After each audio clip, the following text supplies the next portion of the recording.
നിരവധി ഗാഡ്ജറ്റുകൾ യൂട്യൂബിൽ റിവ്യൂ ചെയ്യുന്ന എൻ്റെ വീട്ടിലെ ടി വികളുടെ അവസ്ഥ ഒന്ന് കാണിച്ചു തരാം. ആരും ചിരിക്കരുതേ. ഇത് എൻ്റെ ഒരു റൂമിലെ ടി വിയാണ്. ഓക്കെ, കംപ്ലീറ്റ് വരയായിട്ട് നിൽക്കുകയാണ്. കണ്ടല്ലോ, തീർന്നിട്ടില്ല. അടുത്ത കാണിച്ചു തരാം. വാ, അടുത്ത റൂമിലോട്ട് പോവാം. ഇത് നമ്മുടെ ഡൈനിങ് ഏരിയ ആണ്. ആ ഡൈനിങ് ഏരിയയിൽ ഒരു ടി വി വെച്ചിട്ടുണ്ട്. ഓക്കെ, അതിനകത്ത് ഡിസ്പ്ലേ കണ്ടോ, കംപ്ലീറ്റ് വര.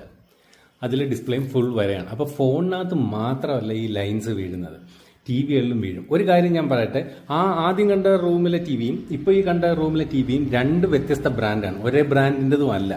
എന്നിട്ടും വരയല്ല ഏതാണ്ട് ഒരുപോലെ സെയിമാണ്. അപ്പോൾ ഏകദേശം ഒരു 20,000 രൂപ മിനിമം വേണം ഒരു സ്മാർട്ട് ടി വിക്ക്. ഇത് 20 കൂടുതലാണ്. അപ്പോൾ അത്രയും വിലയൊക്കെ കൊടുത്തുകൊണ്ട് നമ്മളിങ്ങനെയുള്ള പ്രോഡക്റ്റൊക്കെ വാങ്ങുമ്പോൾ ഇതുപോലെ വരയും കുറിയും വീണുള്ള അവസ്ഥയൊന്ന് ആലോചിച്ച് നോക്കും അല്ലേ. അപ്പോൾ ഇത് ആർക്കും സംഭവിക്കാവുന്ന ഒരു കാര്യമാണ്.